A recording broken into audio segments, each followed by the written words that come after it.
있습니다. 그래서 옆에 있는 분들 서로 보면서 예배 얼마나 가을철에 일이 바쁘고 갈 데가 많아요. 그런 걸 절제하고 예배 자리에 나오는 여러분은 위대하신 분들이에요. 그러니까 서로 엄지척을 해주시면서 당신이 최고입니다. 시작. 당신이 최고입니다. 당신이 최고입니다. 네, 서로 엄지척을 해주십시오. 네, 믿음이 더욱 뜨거워서 승리하게 되시기를 간절히 바랍니다. 여러분들 KBS ETV에서 하는요 옥탑방의 문제아들이라는 프로그램 보신 적 있나요? 있죠? 저도 가끔 재밌어서 그 프로그램을 볼 때가 있습니다. 올해 7월 8일 날 방송된 내용 중에는요 이런 문제가 하나 나왔었어요. 사회경제학자 렌달 벨 박사의 연구에 따르면 성공한 사람에게는 있고 실패한 사람에게는 없는 생활 습관이 존재한다고 합니다. 이것을 하는 사람은 이것을 하지 않는 사람보다 백만장자가 될 가능성이 206.8%가 높다고 합니다. 그러니까 엄청 성공률이 높은 거예요. 그거는 통계적으로 볼 때. 백만장자들의 생활 습관인 이것은 무엇일까요? 하는 질문이었어요. 혹시 보신 분은 답을 아실 겁니다. 궁금하시죠? 제가 얼른 답을 알려드릴게요. 아침에 침대를 정리하는 습관이었어요. 뭐라고요? 아침에 침대를 정리하는 습관. 렌달 벨 박사의 연구에 의하면 이 습관은 뛰어난 생산성과 높은 행복지수 그리고 분수에 맞는 경제 감각과 밀접한 상관관계를 갖는다고 합니다. 그래서 결국은 성공한 사람의 길로 나가게 된다는 것이지요. 이렇게 인생을 바꾸고 세상을 바꾸는 비결이 사소한 침대 정리 습관이라고 하니 놀라울 따름입니다. 신앙생활도 같은 질문을 해볼 수 있다고 생각합니다. 신앙생활에 성공한 사람에게는 있고 신앙생활에 실패한 사람에게는 없는 신앙의 위인들의 생활 습관은 무엇일까요? 이렇게 질문해 보고 싶어요. 단연 그의 답은 감사입니다. 바로 예수님이 그 삶을 보여주고 계십니다. 예수님은 죽음의 골짜기에서도 감사를 고백함으로 죽은 사람도 살려낸 이적을 오늘 본문에서 일으키십니다. 과연 죽은 자도 살리셨던 예수님의 감사의 내용은 무엇이었는지 본문을 통해서 몇 가지로 찾아보겠습니다. 첫째로 예수님의 감사는 절망 중에서 절망적인 상황에서 감사라는 거예요. 한번 같이 해보실까요? 시작. 절망적인 상황에서 감사. 39절 한번 읽어봅니다. 시작. 예수께서 이르시되 돌을 옮겨 놓으라 하시니 그 죽은 자의 누이 마르다가 이르되 주여 죽은 지가 나흘이 되었음에 벌써 냄새가 나나이다. 아멘. 오늘 본문의 배경 죽은 나사로가 살아났다네 벌떡 하는 찬송 많이 불렀었어요. 그렇죠? 특히 교회 학교에서 예수님이 말씀하시니 죽은 나사로가 살아났다네 하는 복음송이 오늘 여기가 본문이에요. 나사로가 살아난 기록은요 요한복음에만 나와 있어요. 근데 이 배경은 이렇습니다. 10장 40절에 보세요. 10장 40절 바로 앞에 있어요. 다시 요단강 저편 요한이 처음으로 세례를 베풀던 곳에 가서 거기 뭐 하셨대요? 거하셨대요. 그러니까 예수님께서 세례 요한이 처음으로 세례를 베풀었던 요단강가에서 예수님도 사역을 하고 계셨다 이런 뜻입니다. 거기서 막 사역을 하는데 사람의 전갈이 온 겁니다. 예수님한테. 무슨 전갈이 왔냐면 그 사람들은 누구냐면 11장으로 넘어가 보니까 마리아와 마르다와 마리아 이 남매 있죠. 이 마리아와 마르다는요 옛날에 예수님의 머리에 무엇도 부었던 사람이냐면 향유옥합을 깨뜨려 부었던 그 집이에요. 그러니까 예수님과의 관계는 이 마르다와 마리아의 집은 이거는 가족 같은 집이에요. 그만큼 서로 애정이 있고 사랑이 있고 또 예수님을 절대적으로 추동하던 사람들이 이 집인데 이 마리아의 집에서 전갈이 오기를 마리아의 오라비가 병들어 죽어가고 있으니 예수님이 좀 오셔서 내 오라비 좀 살려주십시오 하는 전갈이었어요. 근데 예수님께서 지금 요단강가에서 사역하다가 바로 옮길 수가 없었습니다. 거기서 이틀 더 사역을 하세요.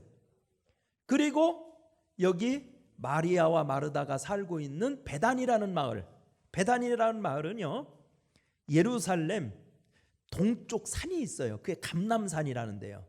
감람산 언덕배기를 넘어 동네에 있는 데가 베단입니다. 오늘 본문에서도 보니까 예루살렘까지 오리쯤 된다고 그랬죠. 오리. 십리가 아니라 몇 리? 오리. 그러면 키로수로 한 몇 킬로? 2km 정도 되는 그런 거리. 지금도 가보면 그거는 금방 알 수 있어요. 거기서부터 요단강까지 예수님한테 전가를 보냈어요. 그러니까 거기서 사역 이틀 더 하시고 오는데 이틀 걸리시고, 그래가지고 이 나사로의 집에 와보았더니 나사로가 죽은 지가 며칠 됐다는 거예요. 사흘이 아니라 나흘, 4일이에요. 4일. 그러니까 와보니까 그 집이 너무 비통에 잠겨 있어요. 얼마나 슬픔에 잠겨 있던지 예수님도 그 장례식장에 가서 너무 가슴이 아프셔서 예수님도 함께 울으셨어요. 복음서에 보면 예수님이 눈물을 흘렸다는 기록이 몇 번 나오는데 오늘 본문에서 한번 우셨다는 기록이 나와요. 눈물을 흘리셨어요. 그리고 나서 예수님께서 비통히 여기시고 무덤으로 가자는 겁니다. 나사로가 묻혀있는 무덤으로 가자. 그래서 39절 말씀에 보니까 예수님께서 명령을 하십니다. 저 나사로의 무덤을 열어라 이거예요. 우리 개념으로는 이 말이 이해가 안 돼요. 우리나라 무덤은 다 어떻게 해요? 땅을 파고 매장하죠. 그렇죠? 그러니까 무덤 문을 열으라는 말이 이해가 안 되죠. 근데 이스라엘 나라는 우리나라처럼 땅이 비옥한 나라가 아닙니다. 파면 돌 나오는데요. 그러니까 그 나라는 무덤을요 굴을 팝니다. 굴. 바위 같은 것을 뚫어가지고 바위 동굴을 만들어서 거기다가 자기 가족의 모든 시신을 안치하는 장례예법. 그러니까 돌로 된 굴이니까 그 굴을 막는 돌이 있다고요. 마치 맷돌같이 생긴 큰 그런 돌문이 있어요. 그거를 지금 옮겨 놓으라는 거예요. 그러니까 무덤의 문을 열으라는 겁니다. 그러니까 그 명령을 받은 마리아, 마르다 그리고 이 예수님의 일행을 따라갔던 사람들은 다 의아해하지요. 뭐 때문에 저걸 열으라고 그러나? 그러면서 마르다가 대답을 합니다. 왜 열으라고 그래요? 죽은 지 며칠이 됐대요. 나흘이 됐고 벌써 냄새가 난다. 여러분 사람 운명한 지요 4일 지나면 다 부패하기 시작합니다. 그래서 냄새 나요. 옛날에 우리나라의 장례식은 장례식장에서 하는죠. 다 집에서 했죠. 근데 여러분 여름에 돌아가신 분들 장례식 보면은요 하루만 지나도요 금방 부패해서 냄새가 막 집에 다 이게 다 배가지고 나중에 장례식 끝나면 도배를 새로 다 해야 돼요. 그런 거 기억나시죠? 지금 그런 지경입니다. 냄새 난다는 거예요. 근데 여기에서 얘기하는 죽은 지 나흘 됐다는 거, 벌써 시체가 부패하는 냄새가 난다는 이 두 가지 표현만 보더라도 지금 무덤 앞의 상황은 더 이상 희망이 있다 없다? 없다는 거예요. 마리아가 단언하는 거예요. 자기가 살다 이렇게 된 경우는 끝난 거지 더 이상 뭘 여지가 없다는 겁니다. 희망은 없는 거예요. 거기는 오직 절망만 있는 거예요. 죽음이라는 절망만 있는 곳이 무덤 앞이었어요. 근데 예수님께서는 그 절망적인 상황에서도 감사를 했다는 겁니다. 여기에 중요한 메시지가 있어요. 오늘 나사로의 이 살아난 이야기를 통해서 우리가 믿음 좋다는 게 뭐냐? 그리스도인으로서 믿음을 가지고 산다는 게 뭐냐? 그것은 나의 삶의 환경이 아무리 절망적이라 하여도 마치 마르다와 마리아의 집안처럼 더 이상 희망이 없어. 인간의 방법으로는 안 되겠어. 살 방법이 없거든. 끝났어. 이렇게 절망의 절벽이 가로막고 있는 상황에서도 감사를 고백할 수 있어야 진정한 신앙인이라는 것이고, 그리고 그 절망적인 상황에서도 감사할 이유를 찾고 감사를 고백할 때 하나님께서는 그의 능력의 팔을 펴서 기적을 베푸신다는 겁니다. 아멘입니까? 그러니까 우리 감사는요, 눈이에요. 보는 눈. 상황을 보는 게 아니라 어떤 걸 보냐? 아무리 절망적인 상황에서도 하나님의 능력을 보는 눈이 있어야 된다는 겁니다. 그래서 예수님께서도 거기에서 감사를 하신 겁니다. 사랑하는 성도 여러분, 우리 삶이 아무리 고단하다 하여도 환경을 보고 절망하는 성도들이 아니라 환경 너머에 역사하시는 하나님의 능력을 보고 우리도 감사할 수 있는 성도들이 되시기를 바랍니다. 성경에 보면 바로 이렇게 절망적인 상황에서도 감사하는 사람들에게는 하나님의 역사가 일어났습니다. 구약의 대표적인 욥 같은 사람 보세요. 욥은요, 욥기 1장에 보면 하나님이 자랑하던 사람이었어요. 사탄 앞에서도요, 욥은 내가 믿는 사람이다. 네가 아무리 시험해봐라, 끄떡이나 하나 내가 보장하는 사람이다. 이 정도로 하나님의 인정을 받았던 사람이 욥이죠. 욥은 부자였습니다. 믿음 좋았습니다. 가정 단란했습니다. 근데 하루아침에 환란 풍파가 몰아치기 시작하는데요, 그 많은 재벌급의 재산이 다 없어져요. 빈털터리가 됩니다. 10명의 자식이 사고로 다 죽습니다. 뿐만 아니라 자기 몸은 병듭니다. 남은 게 아무것도 없네요. 그래도 자기를 신뢰해 줘야 하는 아내마저 자기가 빈털터리 되니까 자기를 저주하고 하나님을 저주하라고 조롱하고서 가출해 버렸습니다. 그럴 때 어떻게 해야 되나요? 더 이상 희망이 없어 보일 때, 가진 것이 아무것도 없고 빈털터리가 되고 몸마저 병들고 믿었던 사람마저 배신하고 떠나갔을 때 욥은 위대한 신앙 고백을 해요. 욥기 1장 22절 이하의 말씀에 보면 내가 모태에서 적신이 나왔은즉, 그러니까 모태에서 나올 때 옷 입고 나오는 사람이 있나요? 재산 가지고 나오는 사람이 있나요? 세상에 올 때는 다 벗은 몸으로 온다는 거예요. 알몸으로 온다는 거예요. 자기가 모태에서 벗은 몸으로 왔기 때문에 지금 재산 없어지고 뭐 자녀들 돌아가고 이렇게 했어도 자기 상태가 지금 완전히 적신, 벗은 몸 상태야. 가진 게 아무것도 없는 상태야. 그런데 따져보니까 올 때 원래 그렇게 왔기 때문에 지금 알몸 상태라고 하면 본전은 된다는 거예요. 맞아요, 틀려요? 그러니까 욥이 그런 고백을 했죠. 주신 자도 여호와시고 취하신 자도 여호와신데 내가 어찌 하나님께 원망하냐는 거예요.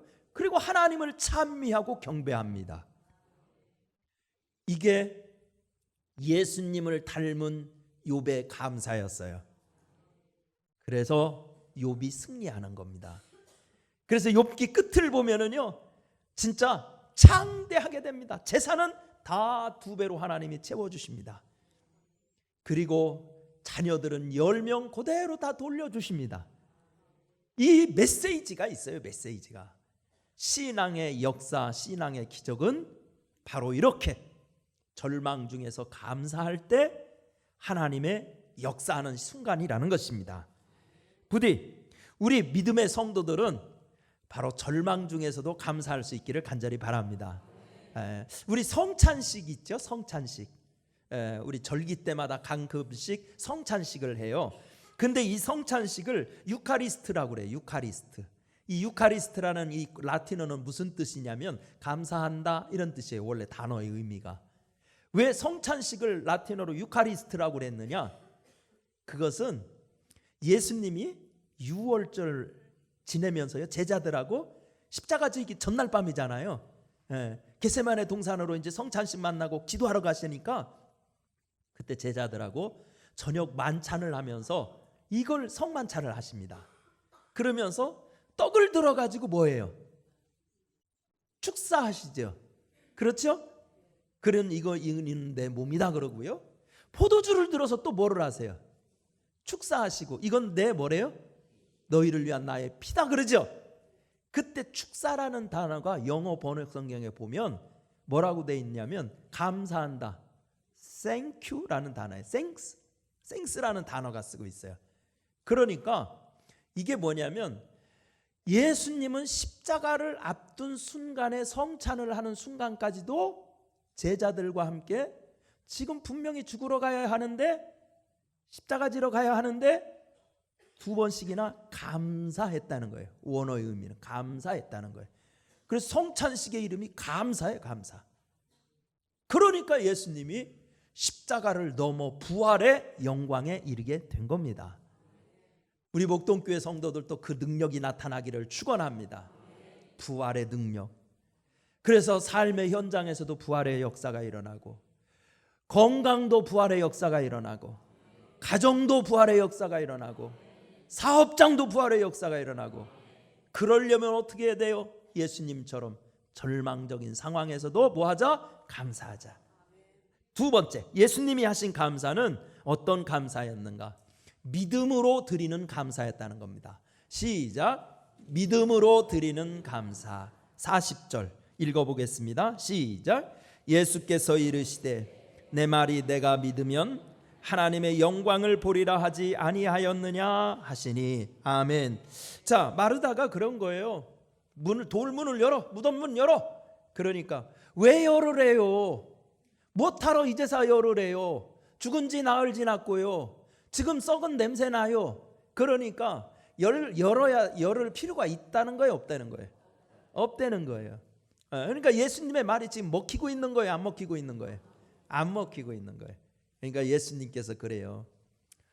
네가 내 말을 믿으면 하나님의 뭐를 본다? 영광을 본다. 그러니까 여기에 어마어마한 시각차가 나타나고 있는 겁니다. 똑같은 현장에 있어요. 무덤 앞이라는 똑같은 현장에 있어요. 마르다도 그 현장에 서 있고요. 냄새나는 곳 예수님도 그 무덤 앞에 서 있어요. 근데 거기에서 똑같은 상황을 어떤 사람은 믿음의 눈으로 보고 한 사람은 믿음의 눈이 아니라 자기의 세상적인 판단과 상식으로 보고 있어요. 맞지요? 마르다도 그건 맞아요. 세상 사람들 뭐 죽은 지 나흘 되면 어떻게 되나 장례식 안 차려봤나요? 다 끝난 겁니다. 그러다가 살아나는 사람은 없어요. 썩은 시체가 살아나는 법은 없거든요. 그건 세상 상식이에요. 그런데 이 현장에서 예수님께서는 그 상황을 세상적인 상식과 판단으로 보는 게 아니라 믿음의 눈으로 보니까 뭐라고 하느냐면 하나님의 영광을 보게 된다는 거예요. 예수님이 무덤 앞에서도 감사할 수 있는 두 번째 이유가 여기에 나오는 겁니다. 예수님은 어떤 상황에서도 믿음의 눈으로 보면 그 상황이 절망적으로 보이는 게 아니라 하나님의 전능하신 역사가 느껴지기 때문에 감사를 할 수 있게 되는 겁니다. 아멘입니까? 이게 얼마나 중요한 일인지 모릅니다. 사랑하는 성도 여러분, 우리 믿는 사람들은 믿으면 하나님의 영광을 보게 되고요, 하나님의 영광을 체험하면 감사할 수 있게 되고요, 믿음으로 감사하면 하나님이 일으켜주시는 역사도 일어나게 되는 것입니다. 이런 재미난 일화가 있어요. 우리가 저 스페인의 피카소라는 사람 알잖아요. 피카소. 이 피카소 화가가 하루는 여행하다가 농촌 집에서 자게 됐대요. 우리식으로 얘기하면 민박이죠, 민박. 민박을 하는데요. 그 주인집 그 조그만 딸이 얼마나 예쁜지 몰라요. 그래가지고 그 예쁜 애기한테 뭐 하나 좀 선물 좀 해주고 싶어가지고서는 그 애기한테 그랬대. 얘야, 너 지금 가지고 있는 그 손수건 좀 나한테 주렴. 그러면 내가 그 손수건에다가 이 아저씨가 예쁜 그림을 그려줄게 그랬대요. 그러니까 막 그 손수건을 들고서 엄마한테로 막 도망가더라는 거예요. 그러면서 엄마한테 엄마 저 아저씨 참 이상한 아저씨가 왔어. 저 아저씨가 내 예쁜 비단 손수건에다가 물감을 뿌리겠대 글쎄. 그러면서 막 앙탈을 부렸다는 이야기가 있어요. 만일 그 어린이가 그림 그려주겠다는 피카소가 어떤 분인지 알았다면 여러분 손수건 뿐이겠어요? 자기 아마 티셔츠도 벗어서 여기 그려달라고 했을걸요? 그리고 그가 그린 작품은 후대에 어떤 또 평가를 받겠어요? 지금 재산 가치로 따지면 어마어마할 거요. 안 그렇습니까? 우리도 하나님을 보는 눈이 없어서 그래요. 전능하신 하나님, 창조자 하나님, 작품을 만드시는 하나님, 그 하나님을 믿음의 눈으로 보면 최악의 상황을 가지고도 최선을 만들 수 있는 분이 하나님이십니다. 에? 천지 만물 창조할 때도요, 정말 세상이 공허한 땅, 혼돈한 땅에서도요, 이 아름다운 세상을 만드신 분이 하나님이에요. 그러니까 예수님은 그 눈으로 보니까 그려지는 겁니다. 히브리서 11장 1절, 믿음은 보이는 것 때 뭐래요? 실상이래잖아요. 그려지는 거예요. 이 눈물 짓는 이 마르다의 집, 나사로의 집, 무덤 앞, 여기에서도 생명이 약동하고 간증이 일어나고 하나님을 찬송하는 역사가 일어날 것이라는 놀라운 비전을 보게 되는 거예요. 그래서 예수님은 믿음으로 감사를 드렸던 겁니다. 여러분, 믿으면 역사가 일어나는 줄 믿으시기 바랍니다. 그래서 이 추수감사절에 하나님, 나도 예수님처럼 어떤 상황에서도 하나님의 전능하심을 바라보면서 믿음의 눈으로 볼 수 있는 눈을 열어 주옵소서. 그래서 감사에 인색하지 않고 그냥 이스라엘 백성들 한번 보세요. 원망과 불평 얼마나 죄악인지 몰라요. 이스라엘 백성들이 출애굽기 16장에 보니까는요, 출애굽하고 나서 고기 못 먹었다고, 내가 고기 먹은 지가 이게 며칠 지났냐, 아이고 괜히 나왔네 이러면서 원망한다고요. 그때 출애굽기 16장에 보면은 이스라엘 백성들이 양식이 다 떨어져서 뭐 먹고 있었냐면, 하늘에서 날아내는 양식 뭐예요? 만나 먹고 있었어요. 만나 먹고 있으면서도요, 고기 타령하더라고, 원망하더라고. 민수기 20장에 보면은요, 또 이스라엘 백성들이요, 참 어이가 없는 원망을 합니다. 민수기 20장 5절 말씀에 보니까, 너희가 어찌하여 우리를 애굽에서 나오게 하여 이 나쁜 곳으로 인도하였느냐. 모세한테 따지는 거예요 지금. 그러면서 뭐라고 그랬냐, 이곳에는 파종할 곳도 없고 무화과도 없고 포도도 없고 석류도 없고 마실 물도 없도다. 이렇게 원망하고 있어요. 여러분, 이 말은 사실입니다. 거짓이 아니에요. 광야에서 여러분 무화과 있어요 없어요? 포도 있어요 없어요? 물이 많아요 없어요? 없지요. 그건 사실이에요. 근데 이스라엘 백성들이 거기 오려고 그랬던 게 아니에요. 거기를 거쳐서 젖과 꿀이 흐르는 어디로 가려고 그랬던 거예요? 가나안 땅 가려고 그랬던 거예요.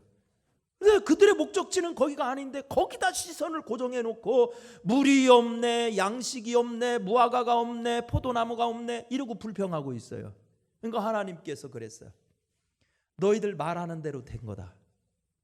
그래서 그렇게 원망 불평하는 사람들은 출애굽 1세대 전부 다 광야에서 죽었어요. 여호수아 갈렙만 들어갔어요. 이게 얼마나 놀라운 일인지 몰라요. 믿음의 눈으로 감사해야 역사가 일어납니다. 젖과 꿀이 흐르는 축복의 땅으로 들어갈 수 있게 되는 거예요. 5만 가지 하나님의 은혜와 좋은 환경과 하나님의 축복과 배려를 받으면서도 광야의 백성들처럼 이것을 탓하고 저것을 원망하고 그냥 안 되는 것만 꼬투리 잡아서 원망 불평하면 죄악이에요. 하나님이 심판하시는 거예요. 우리 목동교회 성도 여러분, 우리는 예수님처럼 믿음으로 감사할 수 있기를 축원합니다. 믿음으로 감사하면 믿음대로 되게 해줄 줄 믿습니다. 예수 믿는 사람들은 연약해지면 안 됩니다. 그래서 믿음이 강해져야 돼요. 그래서 환경에 절대로 굴복하지 않고 믿음으로 환경을 이길 수 있을 때 우리 하나님께서 놀라운 하늘의 축복으로 채워주실 줄 믿습니다. 세 번째, 예수님의 감사는 어떤 감사였냐? 기도 응답으로 인한 감사. 시작. 기도 응답으로 인한 감사. 41절 읽어보겠습니다. 시작. 돌을 옮겨 놓으니 예수께서 눈을 들어 우러러보시고 이르시되 아버지여 내 말을 들으신 것을 감사하나이다. 무엇을 들으셨대요? 내 말을. 예수님께서 말을 하셔요. 여기 지금 요한복음 11장에 읽어보면 나사로의 집에 와서도 마르다랑한테 얘기한다고요. 나는 부활이요 생명이니 나를 믿는 자는 죽어도 산대요. 네가 이것을 믿느냐? 막 이런 말씀도 하고 그랬어요. 그러니까 예수님은 저 요단강에서 베다니까지 오면서 하나님께 말을 엄청 많이 한 거예요. 하나님께 우리가 말하는 걸 뭐라고 그래요? 기도라고 그러죠. 그렇죠? 그러니까 하나님께 사정 얘기를 다 오면서 했나 봐. 하나님께 아버지, 저 마르다의 집 정말 봐주셔야 돼요. 쟤들이 아무 저 유대인의 그 말이죠, 종교적인 그 엘리트들은 하나님의 사역 도와주지 않았는데 그 가난한 집에 그 자매가 말이지 그냥 향유옥합을 깨들어가지고 그 귀한 것을 내 머리에 붓지를 않았나. 그렇게 지극정성으로 복음을 받아들이고 하나님 나라의 일을 위해서 애쓰고 나의 뒤를 막 그냥 따라오는 제자요, 하나님 일에 충성스러운 일꾼이에요. 근데 그 오라비가 지금 죽게 생겼대요. 하나님이 그곳에 생명으로 역사하셔야 되지 않겠어요? 계속 예수님이 그러고 오셨나 봐, 이런 기도를. 그러니까 이 장에 지금 고백하고 있잖아요. 이 현장은 내가 지금까지 예수님과 함께 말씀드린, 아버지 하나님께 말씀드린 그 모든 말씀이 응답되는 자리다. 하나님께 기도한 그 기도가 응답되는 현장이다. 세상 사람들은 장례식장이라고 얘기하고 있지만 예수님의 눈으로는 기도 응답받는 자리다, 이렇게 본 거예요. 아멘입니까? 아, 이거 정말 생각의 차이는요, 삶의 차이를 갖고 봅니다. 남들은 장례식장이라고 보고 있어요. 분명히 무덤이라고 보고 있어요. 근데 예수님은 무덤 앞에서 하나님이 말씀이 이루어지는 자리, 기도가 응답되는 자리라고 지금 말씀하고 있어요. 그러면서 기도가 응답될 것이기 때문에 예수님이 하실 일은 한 가지예요. 감사합니다, 이렇게 된 겁니다. 아멘입니까? 사랑하는 성도 여러분, 우리 기도할 수 있는데 왜 걱정하십니까? 우리 찬송 있지요? 그거예요. 기도할 수 있는데 왜 걱정하십니까? 사랑하는 성도 여러분, 우리 기도에 선물을 주셨어요. 그리고 기도하면 우리의 말을 들어주세요. 말을 들어주셔서 죽은 자도 일으켜 주시는 하나님의 부활의 역사로 우리를 인도해 주십니다. 몸이 아픈 사람도 이 시간 기도하면서 감사할 수 있기를 바랍니다. 하나님이 내 몸 고쳐주신다, 이런 믿음이 있어야 돼요. 사업 현장을 붙들고도 기도하면서 감사할 수 있어야 돼요. 그러면 하나님이 감사의 제물 위에 우리 하나님의 축복으로 채워주실 줄 믿습니다.